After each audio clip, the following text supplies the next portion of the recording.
여러분은 이 세상을 살아가면서 우리의 이웃들에게 어떠한 영향력을 끼치며 살아가시나요? 우리는 살아가면서 많은 사람들을 만납니다. 그리고 서로 영향을 주고 받습니다. 그 영향은 부정적일 수도 있고 긍정적일 수도 있습니다. 우리는 부정적인 영향은 빨리 버리고 긍정적인 것을 빨리 취하여 나의 발전으로 삼아야 할 것입니다. 자, 오늘 본문은 이스라엘 백성들이 애굽을 탈출하여 시내산 앞에서 장막치고 거주할 때를 배경으로 하고 있습니다.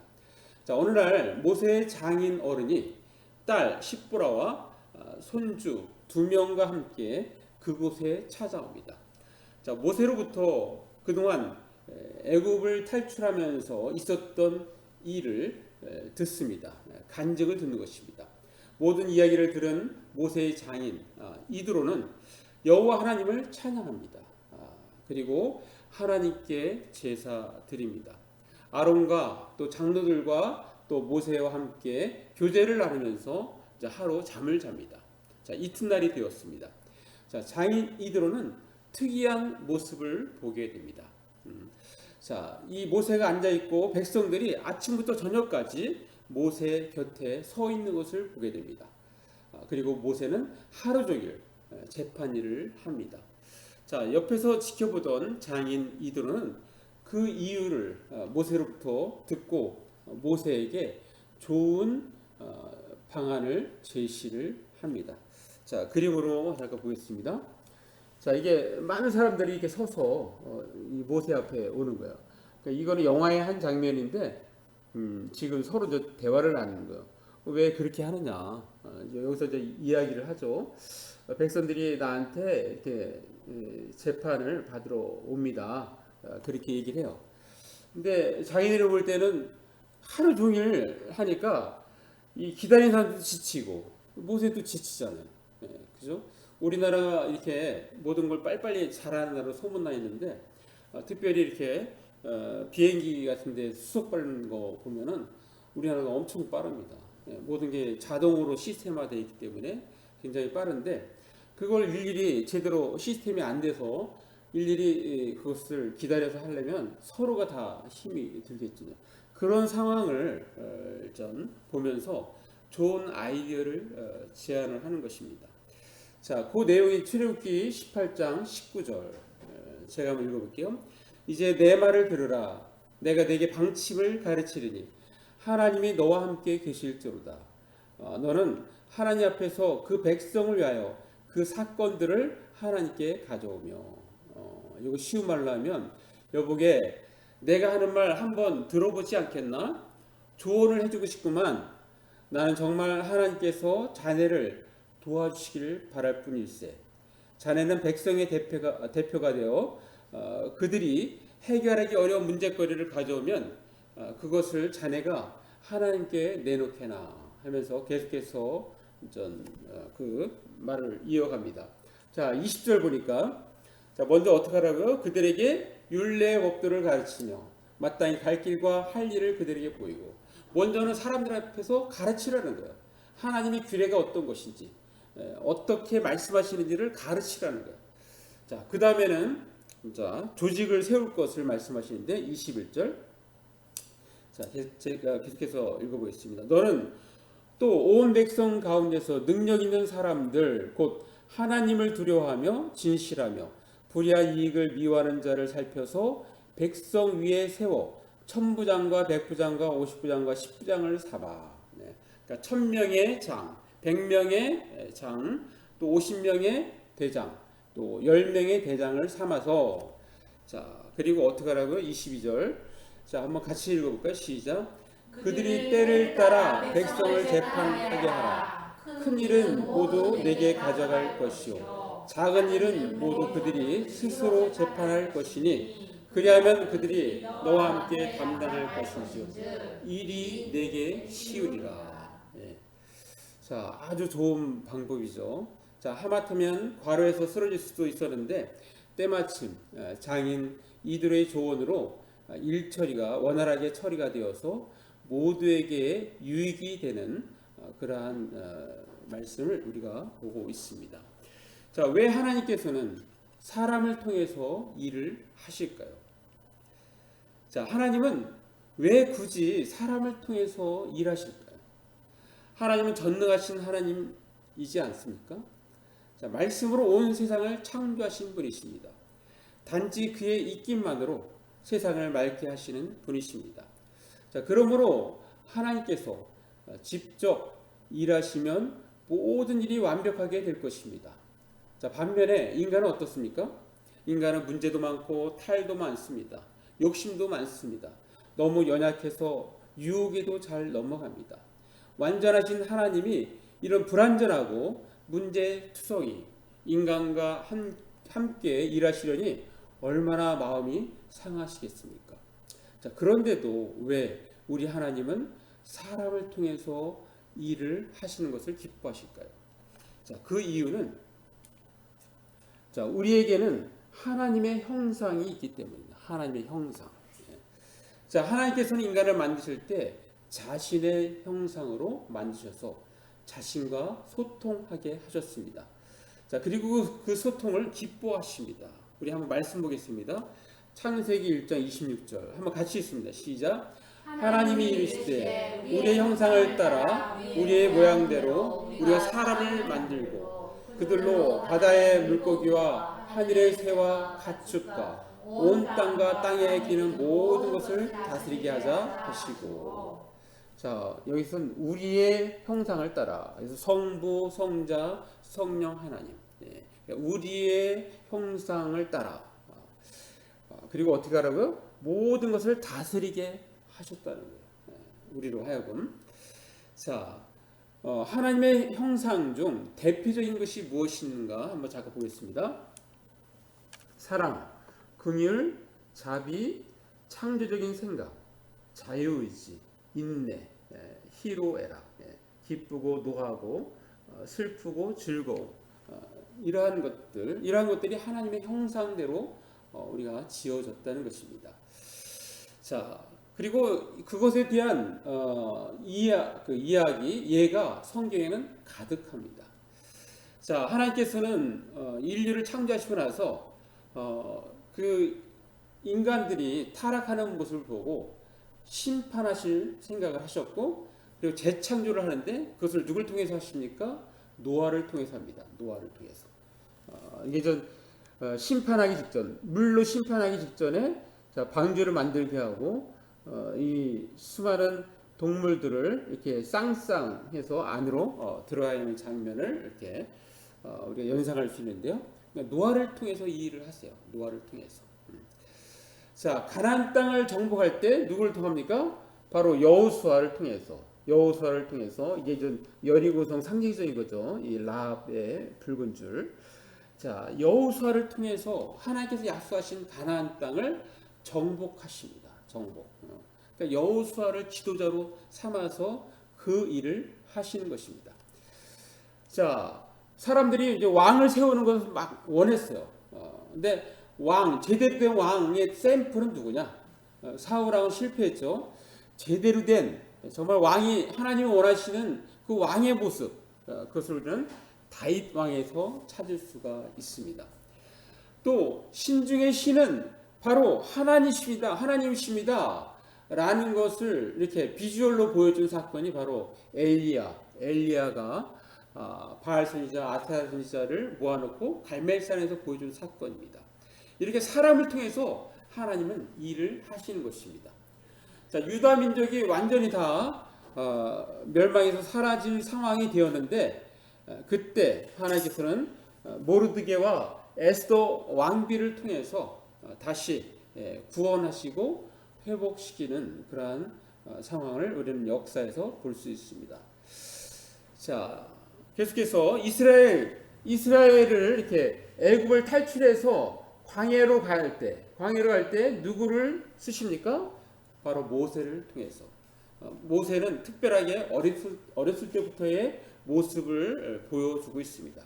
그래서 모세라는 그 지도자를 하나님께서 만드셔서 아주 이렇게 정말 지도자로서 200만 명 이상을 이끌어갈 수 있는 지도자로 성품을 만들어서 하나님께서 그 일을 모세를 통해서 이루십니다. 또 옆에 보면은 이제 이스라엘이 다 망하고 유다가 다 망하고 나서 다시 예루살렘으로 돌아올 때 그들을 보호해 줄 수 있는 성벽이 쌓아지지가 않는 거예요. 계속해서 허물고 방해하는 것 때문에.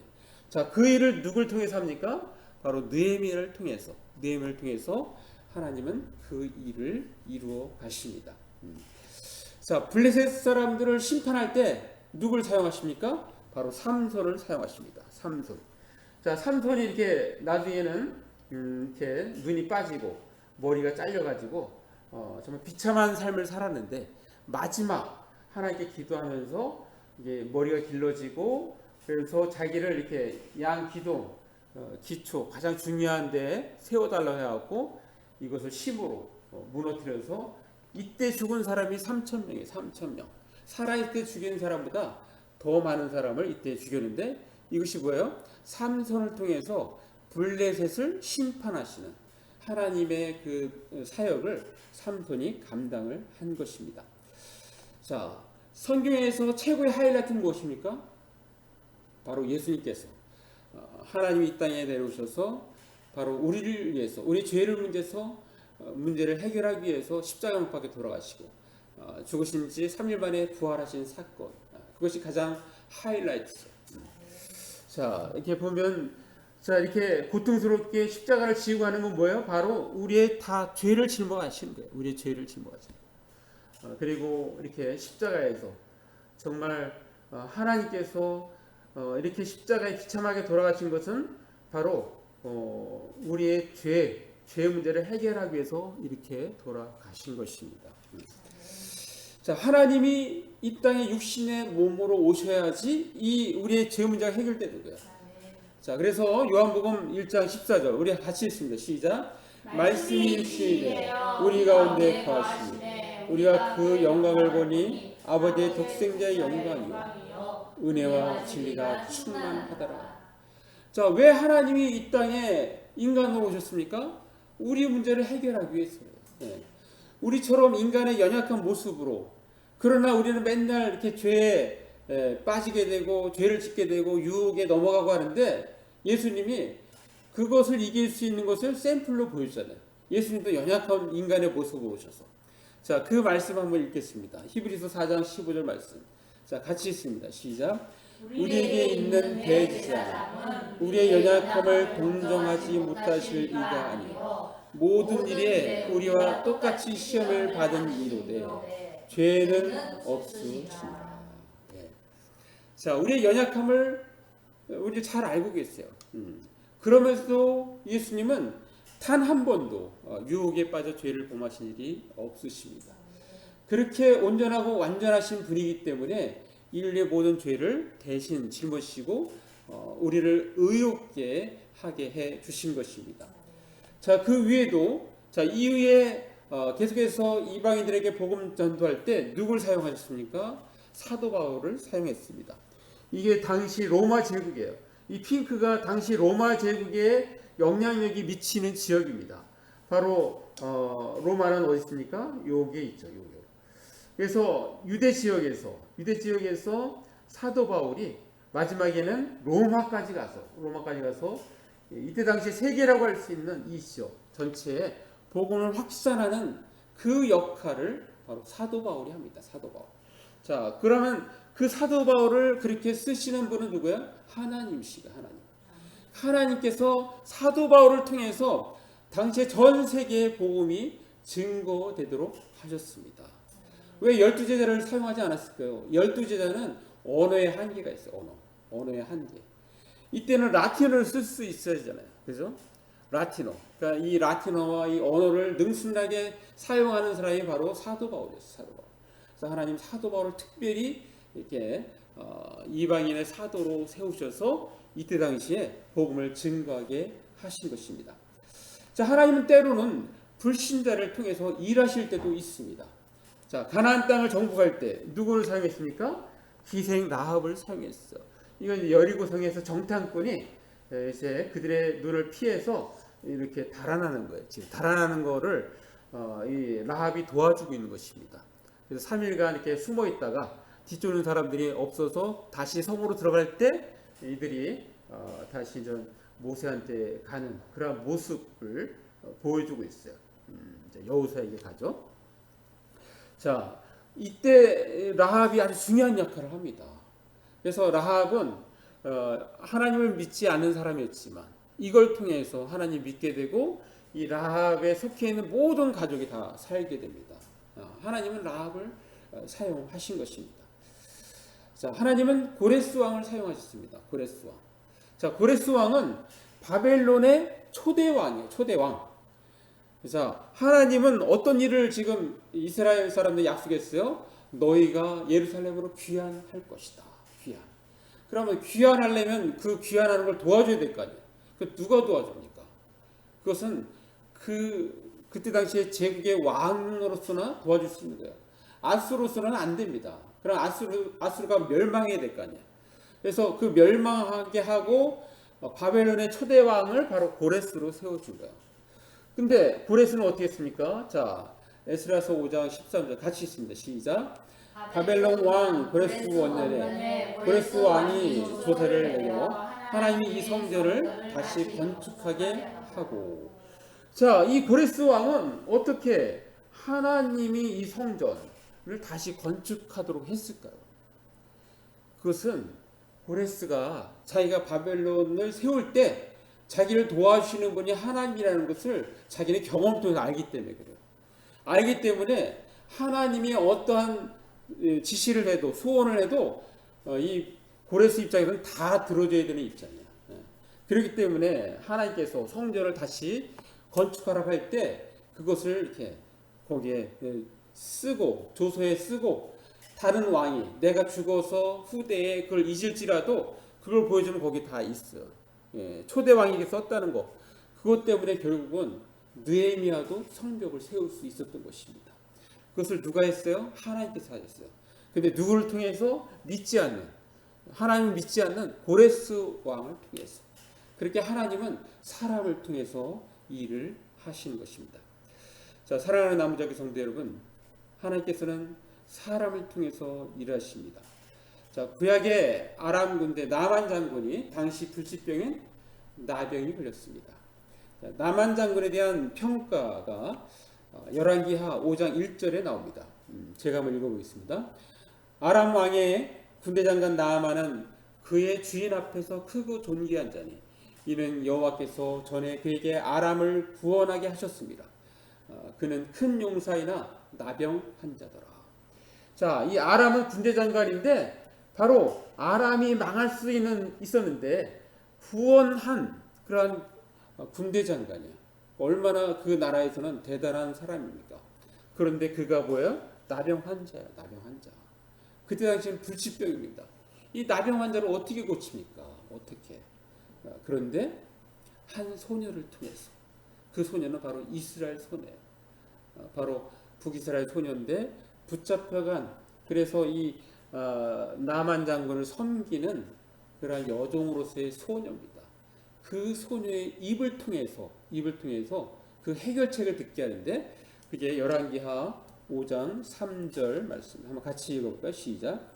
그의 여주인에게 이르되 우리 주인이 사마에 계신 선지자 앞에 계셨으면 좋겠나이다. 그가 그 나병을 고치리이다 하는지라.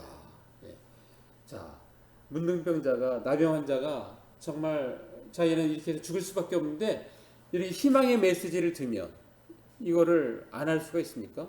그래서 이것 때문에 이 말을 듣고 북이스라엘에게 서신을 보내요.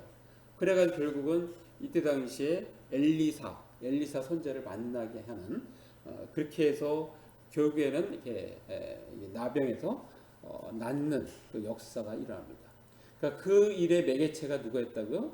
이스라엘 소녀가 있습니다. 소녀. 하나님은 이렇게, 그래서 구약에 나병 환자가 낳은 유일한 사건입니다. 유일한 사건. 하나님이 이렇게 능력의 하나님이신데 하나님께 가면 낫는데 믿음이 없어서 그렇게 못했어요. 그러니까 우리가 하나님의 그 너무너무 크신 분, 모든 것을 하실 수 있다는 그것에 대해서 우리가 의심하면 안 됩니다. 의심하면. 우리가 정말 필요할 때는 믿음으로 나가야 돼. 믿음으로. 그래서 그 믿음을 통해서 일하시는 우리는 하나님을 체험해야 합니다. 자, 우리는 지금 하나님은 사람을 통해서 일하신다는 제목의 설교를 듣고 있습니다. 자, 그렇다면 우리는 어떻게 해야 할까요? 자, 한 가지만 말씀드리겠습니다. 우리는 어떻게 해야 되냐면 항상 겸손히 배우려는 자세를 취합니다. 한번 같이 읽습니다. 시작. 항상 겸손히 배우려는 자세를 취해야 합니다. 자, 오늘 본문에 등장하는 모세의 장인 이드로의 조언은 그때부터 시작해서 오늘날까지도 우리 삶에 가까이서 적용되고 있습니다. 이 학교에서 대학교에서 행정학을 배울 때 이게 예로 나옵니다. 예로. 이게 하나의 기초가 돼서 그 이 시대 모든 시대에 다 적용이 되고 있습니다. 이것은 큰 사업체나 조직을 움직일 때 아주 좋은 샘플이 되었습니다. 자, 로마군의 군대 편성도 이와 같이 했습니다. 자, 신약에서도 천부장, 백부장이 등장합니다. 로마군의 핵심은 백부장이었어요. 백부장. 오늘날 우리로 하면은 중대장에 해당되는 사람이에요. 자, 이 조언은 오늘날도 매우 유효합니다. 이미지를 한번 볼까요? 자, 이게 이제 로마군. 이게 오늘날 현대군, 이 해병대에 열병식하는 그런 장면인데, 이렇게 딱딱 서는 건 뭐예요? 이게 대대, 중대, 그 단위로 서 있는 거예요, 지금. 자, 이게 기업체도 다 그렇게 되어 있고, 오늘날 모든 조직체는 다 이렇게 운영하고 있습니다. 자, 때로는 이러한 것을 무시하는 사람들이 있어서 보이지 않게 여러 사람에게 불편을 끼치게 합니다. 자, 예를 들어서 간단한 질병이 있어요. 그러면 어디를 가야 됩니까? 동네 병원을 가야 될까요? 동네 병원. 동네 병원을 무시하고 대학병원을 가려고 해요. 대학병원. 그러니까 어떻게 돼요? 혼란스러운 거예요. 정말 빨리, 정말 너무너무 중요한 병을 치료해야 되는 그 사람이 대학병원을 가야 되는데, 동네에 가도 되는 병을 가지고 대학교에 가서 치료를 받으려니까 어려움이 생기는 것입니다. 오늘날도 이것을 잘 지키면 굉장히 빠르고 편리한 그러한 세상이 되는 것입니다. 자, 당시 이스라엘 최고 지도자, 영적 지도자인 모세는 장인 이드로의 조언을 겸손히 받고 적용합니다. 자, 그 부분을 보겠습니다. 출애굽기 18장 24절 같이 읽습니다. 시작. 이에 모세가 자기 장인의 말을 듣고 그 모든 말대로 하여. 장인의 말을 듣고 그대로 했다는 거예요. 그대로. 겸손히 배우려고 할 때 가능한 것입니다. 자, 펜실베니아 대학교 와튼 스쿨의 조직 심리학 교수는 이분은 7년 연속 최고 등급 평가를 받은 최연소 종신 교수입니다. 애덤 그랜트라는 분은 싱크 어게인이라는 책에서 이 겸손에 대해서 이렇게 얘기해요. 자, 사람들은 흔히 겸손함을 잘못 이해한다. 왜냐하면 겸손함은 확신을 적게 하는 것, 즉 자신감이 부족한 것이라고 이해를 하기 때문에 그렇다는 거예요. 그게 아니라는 것입니다. 겸손하다는 것은 자신감이 부족한 것이 아니라는 거예요. 확신이 부족한 것이 아니라는 거예요. 그럼 겸손은 뭐냐?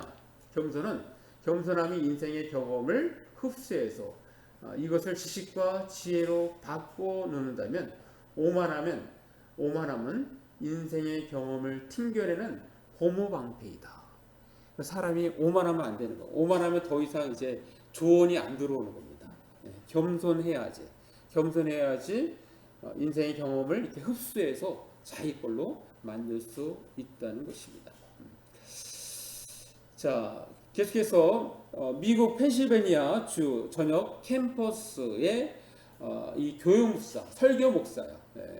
이 제이슨 미첼이라는 분이 쉬운 예수는 없다라는 책에서 겸손에 대해서 이렇게 얘기합니다.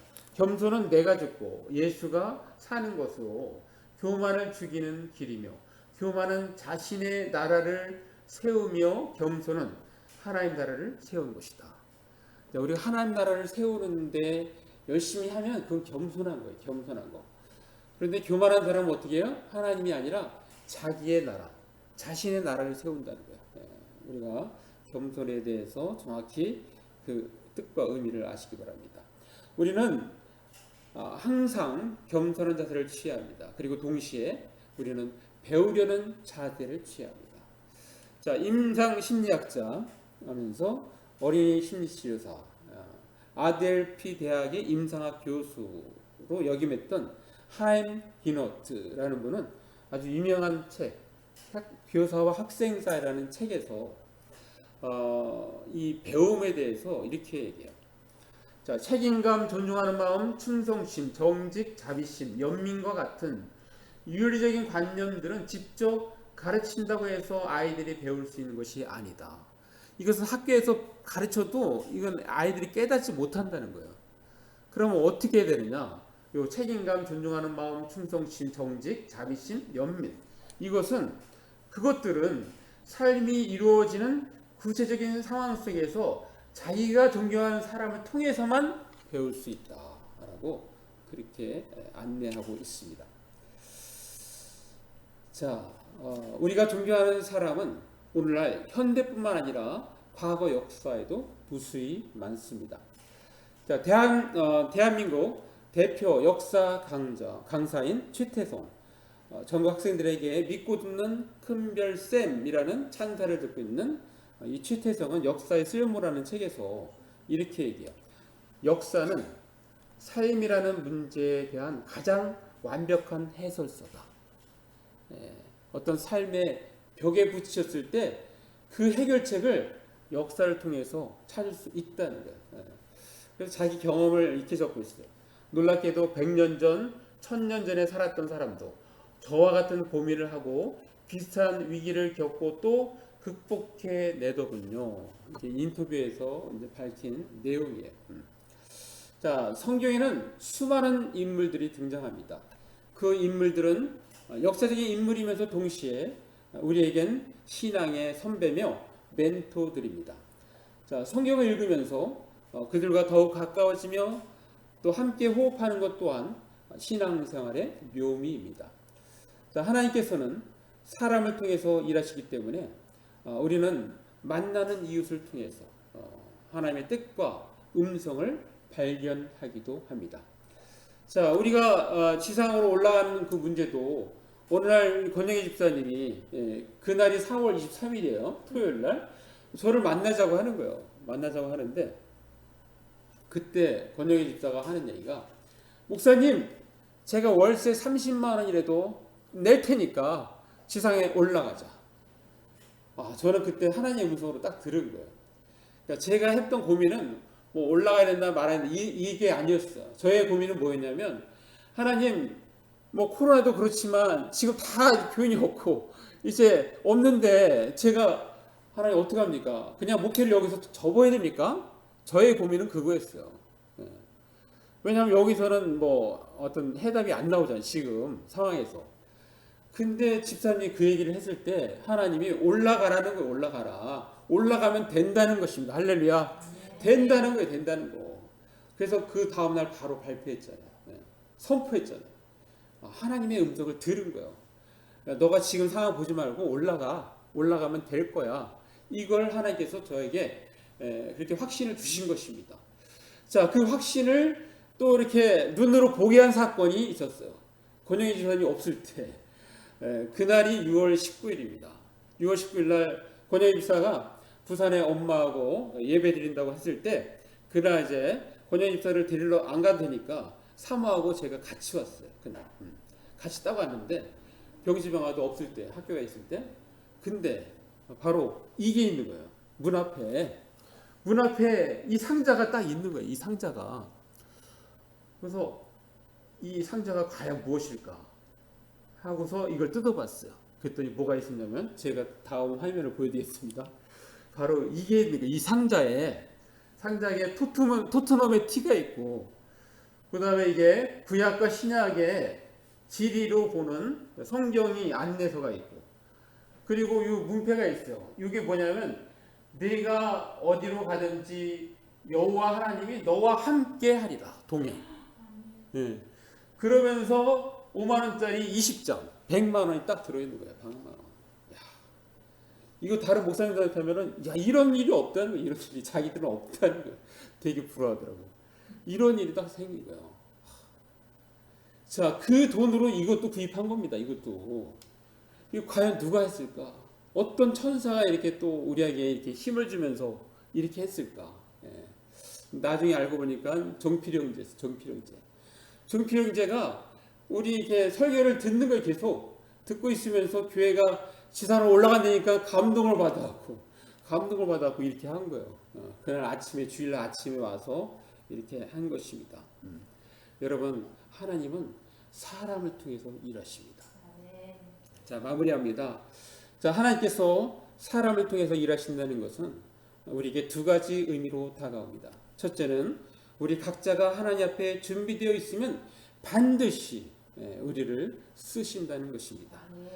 그리고 또 한 가지는 우리가 만나는 모든 사람들에 대하여 좀 더 진지해질 필요가 있다는 것입니다. 왜냐하면 하나님께서 그 사람을 통하여 내게 말씀하시고 역사하실 수 있기 때문입니다. 자, 그러므로 우리는 항상 겸손히 배우려는 자세를 취해야 합니다. 우리 모두 항상 겸손히 배우는 자세를 취하여 사람을 통해 역사하시는 살아계신 하나님과 동행하는 저와 여러분 되시기를 간절히 바랍니다. 네, 기도하겠습니다. 말씀을 잘 하시면서 잠깐 1, 2분 기도 나갑니다.